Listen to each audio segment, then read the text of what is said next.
ನನ್ನ ಜೀವನದಲ್ಲಿ ನಾನು ಚಾಚು ತಪ್ಪದೆ ಭಗವದ್ಗೀತೆಯನ್ನ ಅದರ ಸಾರವನ್ನ ಪಾಲಿಸ್ತೇನೆ. ನನ್ನ ಜೀವನಕ್ಕೆ ಭಗವದ್ಗೀತೆ ಸ್ಫೂರ್ತಿ. ಈ ರೀತಿ ಹೇಳಿದವರು ತುಳಸಿ ಗಬ್ಬಾರ್ಡ್ ಅನ್ನೋ ಮಹಿಳೆ. ಹೆಸರನ್ನ ಕೇಳಿದ್ರೆ ನಿಮ್ಗೆ ಹಿಂದೂ ಅಂತ ಅನ್ಸ್ಬಹುದು, ಇಂಡಿಯನ್ ಅಂತ ಅನ್ಸ್ಬಹುದು. ತುಳಸಿ ಅವರ ಹೆಸರು ಹಿಂದೂ ಹೆಸರು, ಆದ್ರೆ ಆಕೆಗೂ ಹಾಗೂ ಭಾರತಕ್ಕೂ ಯಾವುದೇ ರೀತಿ ಕನೆಕ್ಷನ್ ಇಲ್ಲ. ತುಳಸಿ ತಾಯಿ ಕ್ಯಾರೋಲ್ ತಮ್ಮೆಲ್ಲಾ ಮಕ್ಕಳಿಗೂ ಕೂಡ ಹಿಂದೂ ಹೆಸರನ್ನೇ ಇಟ್ಟಿದ್ದಾರೆ. ತುಳಸಿ ಗಬ್ಬಾರ್ಡ್ ಎಷ್ಟರ ಮಟ್ಟಿಗೆ ಹಿಂದೂ ಧರ್ಮವನ್ನ ಆಚರಿಸ್ತಾರೆ, ಭಗವದ್ಗೀತೆಯನ್ನ ಫಾಲೋ ಮಾಡ್ತಾರೆ ಅಂದ್ರೆ ಮೊನ್ನೆ ಅಮೆರಿಕದ ಸಂಸತ್ಗೆ ಪ್ರವೇಶ ಮಾಡಿದಾಗ್ಲೂ ಕೂಡ ಭಗವದ್ಗೀತೆ ಮೇಲೆ ಪ್ರಮಾಣ ವಚನವನ್ನ ಸ್ವೀಕರಿಸಿದ್ರು. ಭಾರತೀಯ ಅಲ್ಪಸಂಖ್ಯಾತರು ಹಾಗೂ ಹಿಂದೂಗಳ ಮೇಲೆ, ಸಿಖ್ಖರ ಮೇಲೆ ನಡೆದಂತಹ ದಾಳಿ, ಬಾಂಗ್ಲಾದೇಶದಲ್ಲಿ ನಡೆದಂತಹ ಹಿಂದೂಗಳ ಮೇಲೆ ನಡೆದಂತಹ ಅಟ್ಯಾಕ್, ಇವೆಲ್ಲವನ್ನೂ ಕೂಡ ಗಟ್ಟಿ ಧ್ವನಿಯಲ್ಲಿ ತುಳಸಿಯವರು ಖಂಡಿಸ್ತಾನೆ ಬಂದಿದ್ದಾರೆ.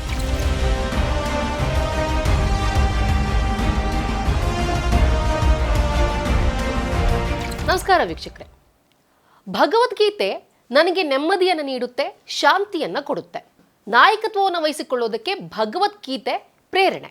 ನನ್ನ ಜೀವನದಲ್ಲಿ ನಾನು ಚಾಚು ತಪ್ಪದೆ ಭಗವದ್ಗೀತೆಯನ್ನ ಅದರ ಸಾರವನ್ನ ಪಾಲಿಸ್ತೇನೆ.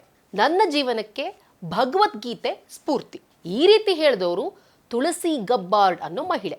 ಹೆಸರನ್ನ ಕೇಳಿದ್ರೆ ನಿಮ್ಗೆ ಹಿಂದೂ ಅಂತ ಅನ್ಸ್ಬಹುದು, ಇಂಡಿಯನ್ ಅಂತ ಅನ್ಸ್ಬಹುದು. ಈಕೆ ಹಿಂದೂ ಕೂಡ ಅಲ್ಲ, ಭಾರತೀಯರು ಕೂಡ ಅಲ್ಲ.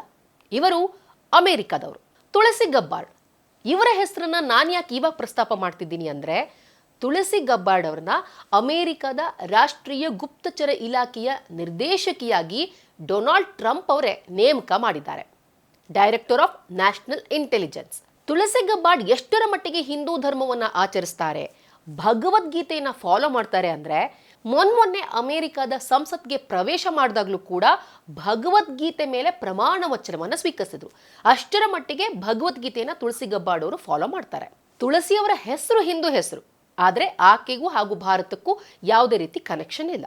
ತುಳಸಿ ಅವರು ಏಪ್ರಿಲ್ 12, 1981ರಲ್ಲಿ ಅಮೆರಿಕದ ಸಮಾವೋದಲ್ಲಿ ಜನಿಸಿದ್ರು. ತುಳಸಿ ತಂದೆ ತಾಯಿ ಹಿಂದೂ ಧರ್ಮದ ಫಾಲೋವರ್ಸ್, ಹಿಂದೂ ಧರ್ಮವನ್ನ ಪ್ರಾಕ್ಟೀಸ್ ಮಾಡ್ತಾರೆ. ಹಿಂದೂ ಧರ್ಮ ಅಂತ ಅಂದ್ರೆ ಇವರಿಗೆ ಎಲ್ಲಿಲ್ಲದ ಒಲವು.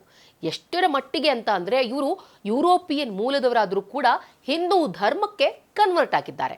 ತುಳಸಿ ತಾಯಿ ಕ್ಯಾರೋಲ್ ತಮ್ಮೆಲ್ಲಾ ಮಕ್ಕಳಿಗೂ ಕೂಡ ಹಿಂದೂ ಹೆಸರನ್ನೇ ಇಟ್ಟಿದ್ದಾರೆ. ಭಕ್ತಿ, ಜೈ, ಆರ್ಯನ್, ತುಳಸಿ, ವೃಂದಾವನ್ ಅಂತ ಹೇಳಿ ಹಿಂದೂ ಹೆಸರನ್ನೇ ಇಟ್ಟಿದ್ದಾರೆ. ತುಳಸಿ ಅಂತ ಅಂದ್ರೆ ನಿಮ್ಮೆಲ್ಲರಿಗೂ ಗೊತ್ತೇ ಇದೆ, ಹಿಂದೂ ಧರ್ಮದಲ್ಲಿ ಒಂದು ಪವಿತ್ರವಾದ ಗಿಡ. ತುಳಸಿ ಅವರು ಎಷ್ಟರ ಮಟ್ಟಿಗಿಂದ ಫಾಲೋ ಮಾಡ್ತಾರೆ ಅಂತ ಅಂದ್ರೆ ಅವರು ಸಸ್ಯಾಹಾರವನ್ನೇ ಅನುಸರಿಸ್ತಿದ್ದಾರೆ. ಇದು ನಿಜಕ್ಕೂ ಕೂಡ ಗಮನಿಸಬೇಕಾದ ಅಂಶ. ತಂದೆ ತಾಯಿಯಂತೆ ತುಳಸಿ ಗಬ್ಬಾರ್ಡ್ಗೂ ಕೂಡ ಹಿಂದೂ ಧರ್ಮ ಅಂದ್ರೆ ಭಕ್ತಿ, ನಂಬಿಕೆ, ಶ್ರದ್ಧೆ. ಇವರು ಸಾರ್ವಜನಿಕವಾಗಿ ಅನೇಕ ಬಾರಿ ಈ ಬಗ್ಗೆ ಹೇಳ್ಕೊಂಡಿದ್ದಾರೆ. ಹಿಂದೂ ಧರ್ಮದ ಬಗ್ಗೆ ತನಗೆ ಯಾವ ರೀತಿ ನಂಬಿಕೆ ಹಾಗೂ ಶ್ರದ್ಧೆ ಹೇಗೆ ಹೆಚ್ಚಾಯ್ತು ಅಂತ ಅಂದ್ರೆ ತಾನು ದಿನನಿತ್ಯವೂ ಕೂಡ ಭಗವದ್ಗೀತೆಯನ್ನು ಓದ್ತೀನಿ ಅಂತ. ತುಳಸಿ ಗಬ್ಬಾರ್ಡ್ ಯುರೋಪಿಯನ್ ಆಗಿದ್ರೂ ಕೂಡ ತಮ್ಮನ್ನ ತಾವು ಹಿಂದೂ ಧರ್ಮದ ಜೊತೆಗೆ ಗುರುತಿಸಿಕೊಳ್ಳೋದಕ್ಕೆ ಇಷ್ಟಪಡ್ತಾರೆ. ತುಳಸಿ ಗಬ್ಬಾರ್ಡ್ ಅವರು ಗೌಡಿಯ ವೈಷ್ಣವಿಸಂ ಪದ್ಧತಿಯನ್ನ ಫಾಲೋ ಮಾಡ್ತಾರೆ. ಇದು ಹಿಂದುತ್ವದಲ್ಲೇ ಬರೋ ಪದ್ಧತಿ. ಇವರು ಶ್ರೀಕೃಷ್ಣನನ್ನ ಹೆಚ್ಚಾಗಿ ಫಾಲೋ ಮಾಡುವಂತ ಜನ.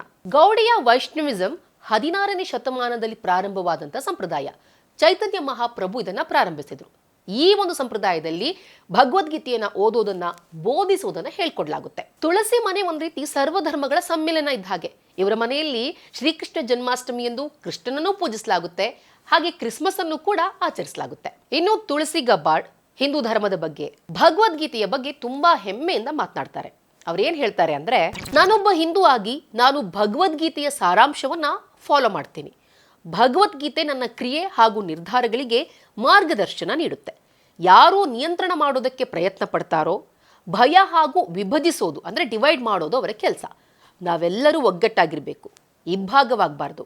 ಈ ರೀತಿಯಾಗಿ ಹಿಂದೂ ಧರ್ಮವನ್ನ, ಭಗವದ್ಗೀತೆಯನ್ನ ಅನುಸರಿಸ್ತಾರೆ, ಪೂಜಿಸ್ತಾರೆ. ಇನ್ನು ತುಳಸಿ ಗಬ್ಬಾರ್ಡ್ ಅವರ ಪೊಲಿಟಿಕಲ್ ಕರಿಯರ್ನ ನೋಡೋದಾದ್ರೆ 2002ರಲ್ಲಿ ಅವರ 21ನೇ ವಯಸ್ಸಿನಲ್ಲಿ ಹವಾಯ್ ಹೌಸ್ಗೆ ಆಯ್ಕೆಯಾದ್ರು. ಶಿ ವಾಸ್ ವೆರಿ ಯಂಗೆಸ್ಟ್ ಅಂತ ಹೇಳಲಾಗುತ್ತೆ ಆ ಟೈಮ್ನಲ್ಲಿ.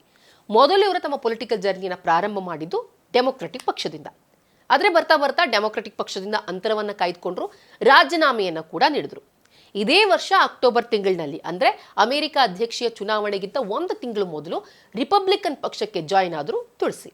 ಈಗ ಅಮೆರಿಕದ ಗುಪ್ತಚರ ಸಂಸ್ಥೆಯ ಡೈರೆಕ್ಟರ್ ಆಗಿ ಚುಕ್ಕಾಣಿಯನ್ನು ಹಿಡಿಯಲಿದ್ದಾರೆ. ಅಂದ್ರೆ ಟ್ರಂಪ್ ಸರ್ಕಾರದಲ್ಲಿ ಒಂದು ಅತ್ಯುನ್ನತ ಸ್ಥಾನವನ್ನು ಅಲಂಕರಿಸಲಿದ್ದಾರೆ. ತುಳಸಿ ಗಬ್ಬಾರ್ಡ್ ಅವರು 18 ಗುಪ್ತಚರ ಸಂಸ್ಥೆಗಳ ಮೇಲ್ವಿಚಾರಣೆಯನ್ನು ನೋಡಿಕೊಳ್ಳಲಿದ್ದಾರೆ. ಸೆನೆಟ್ನ ಅಧಿಕೃತ ಅಪ್ರೂವಲ್ ಅಷ್ಟೇ ಬಾಕಿ ಇದೆ. ಈಗಾಗಲೇ ಟ್ರಂಪ್ ಅವರವ್ರನ್ನ ನೇಮಕ ಮಾಡೋದಕ್ಕೆ ಗ್ರೀನ್ ಸಿಗ್ನಲ್ ಅನ್ನು ಕೊಟ್ಟಿದ್ದಾರೆ. She is vocal about some issues. Pakistan ಹಾಗೂ ಬಾಂಗ್ಲಾದೇಶದಲ್ಲಿ ಹಿಂದೂಗಳ ಮೇಲೆ ದಾಳಿ ಆಗ್ತಾ ಇರೋದನ್ನ ಖಂಡಿಸಿದ್ರು. 2021ರಲ್ಲಿ ತುಳಸಿ ಗಬ್ಬಾರ್ಡ್ US ಕಾಂಗ್ರೆಸ್ನಲ್ಲಿ ರೆಸಲ್ಯೂಷನ್ ಪಾಸ್ ಮಾಡಿದ್ರು ಈ ವಿಚಾರಕ್ಕೆ ಸಂಬಂಧಪಟ್ಟಂತೆ. ಬಾಂಗ್ಲಾದೇಶದಲ್ಲಿ ಹಿಂದೂ ಅಲ್ಪಸಂಖ್ಯಾತರನ್ನ ದಬ್ಬಾಳಿಕೆಯಿಂದ ಕಾಪಾಡಬೇಕು ಅಂತ ಗಟ್ಟಿ ಧ್ವನಿಯಲ್ಲೇ ಹೇಳಿದ್ರು. ಹಾಗೆ 1971ರಲ್ಲಿ ಪಾಕಿಸ್ತಾನ ಆರ್ಮಿ ಬಾಂಗ್ಲಾದೇಶದಲ್ಲಿ ಅಲ್ಪಸಂಖ್ಯಾತರ ಮೇಲೆ ಹಲ್ಲೆ ಮಾಡಿದ್ದನ್ನು ಕೂಡ ಖಂಡಿಸಿದ್ರು. 2017ರಲ್ಲಿ ತುಳಸಿ ಪಾಕ್ ವಿರುದ್ಧ ಗುಡುಗಿದ್ರು. ಪಾಕ್ ಭಾರತದಲ್ಲಿ ಭಯೋತ್ಪಾದನೆಗೆ ಕುಮ್ಮಕ್ಕು ನೀಡ್ತಿದೆ ಅಂತ ಹೇಳಿ ಪಾಕ್ ವಿರುದ್ಧ ಹರಿಹಾಯ್ದಿದ್ರು. ಹೀಗೆ ಭಾರತೀಯ ಅಲ್ಪಸಂಖ್ಯಾತರು ಹಾಗೂ ಹಿಂದೂಗಳ ಮೇಲೆ, ಸಿಖ್ಖರ ಮೇಲೆ ನಡೆದಂತಹ ದಾಳಿ, ಬಾಂಗ್ಲಾದೇಶದಲ್ಲಿ ನಡೆದಂತಹ ಹಿಂದೂಗಳ ಮೇಲೆ ನಡೆದಂತಹ ಅಟ್ಯಾಕ್, ಇವೆಲ್ಲವನ್ನೂ ಕೂಡ ಗಟ್ಟಿ ಧ್ವನಿಯಲ್ಲಿ ತುಳಸಿಯವರು ಖಂಡಿಸ್ತಾನೆ ಬಂದಿದ್ದಾರೆ. ಇನ್ನು ತುಳಸಿ ಗಬ್ಬಾರ್ಡ್ ಅವರು ಭಾರತಕ್ಕೂ ಕೂಡ ಭೇಟಿ ಕೊಟ್ಟಿದ್ದಾರೆ. 2014ರಲ್ಲಿ ಪ್ರಧಾನಿ ಮೋದಿ ಆಹ್ವಾನದ ಮೇರೆಗೆ ಮೊದಲ ಬಾರಿಗೆ ಭಾರತಕ್ಕೆ ಭೇಟಿ ಕೊಟ್ಟಿದ್ರು. ಇದೇ ಟೈಮ್ನಲ್ಲಿ ತುಳಸಿಯವರು ಹಲವು ಆಧ್ಯಾತ್ಮಿಕ ಗುರುಗಳನ್ನ ಕೂಡ ಭೇಟಿಯಾಗಿದ್ರು. ನಂತರ ಅವರು ಹಲವು ಬಾರಿ ಭಾರತಕ್ಕೆ ಭೇಟಿ ಕೊಡ್ತಾ ಬಂದಿದ್ದಾರೆ. ನೋಡಿ, ಹೆಸರು ತುಳಸಿ, ಆದರೆ ಹಿಂದೂ ಧರ್ಮದವರಲ್ಲ. ಹಿಂದೂ ಧರ್ಮವನ್ನ ಕಟ್ಟುನಿಟ್ಟಾಗಿ ಹಿಂದೂಗಳಂತಾನೆ ಪಾಲಿಸ್ತಾ ಬಂದಿದ್ದಾರೆ. ಇದು ಭಾರತೀಯರಾದ ನಮ್ಗೆಲ್ರಿಗೂ ಕೂಡ ಒಂದು ಹೆಮ್ಮೆ ವಿಚಾರ. ಈಗಾಗಲೇ ಟ್ರಂಪ್ ಸರ್ಕಾರದಲ್ಲಿ ಭಾರತೀಯರು, ಭಾರತೀಯ ಮೂಲದವರು ಒಂದು ಅತ್ಯುತ್ತಮವಾದ ಸ್ಥಾನವನ್ನ ಪಡೆದುಕೊಂಡಿದ್ದಾರೆ. ಇದೇ ರೀತಿ ಹಿಂದೂ ಧರ್ಮದ ತುಳಸಿಯವರು ಕೂಡ ಒಂದು ಅತ್ಯುನ್ನತ ಸ್ಥಾನವನ್ನ ಪಡೆದಿದ್ದಾರೆ. ಈಗ ತುಳಸಿಯವರು ಗುಪ್ತಚರ ಸಂಸ್ಥೆಯ ಡೈರೆಕ್ಟರ್ ಆಗಿ ಅಪಾಯಿಂಟ್ ಆಗೋದರ ಮೂಲಕ ಅಮೆರಿಕದಲ್ಲಿರುವ ಭಾರತ ವಿರೋಧಿ, ಹಿಂದೂ ವಿರೋಧಿ, ಲೆಫ್ಟ್ ಲಿಬರಲ್ಗಳ ಆಟಾಟೋಪಕ್ಕೆ ಬ್ರೇಕ್ ಬೀಳುತ್ತೆ ಅನ್ನೋದು ಭಾರತೀಯರ ನಿರೀಕ್ಷೆ. ಈ ವಿಡಿಯೋ ಇಷ್ಟ ಆದಲ್ಲಿ ಲೈಕ್ ಮಾಡಿ, ಶೇರ್ ಮಾಡಿ, ಕಮೆಂಟ್ ಮಾಡಿ. ಹಾಗೆ ನಮ್ಮ ಹೊಸದಿಗಂತ ಡಿಜಿಟಲ್ ಚಾನಲ್ನ ನೀವಿನ್ನು ಸಬ್ಸ್ಕ್ರೈಬ್ ಆಗಿಲ್ಲ ಅಂದರೆ ಈ ಕೂಡಲೇ ಸಬ್ಸ್ಕ್ರೈಬ್ ಆಗಿ.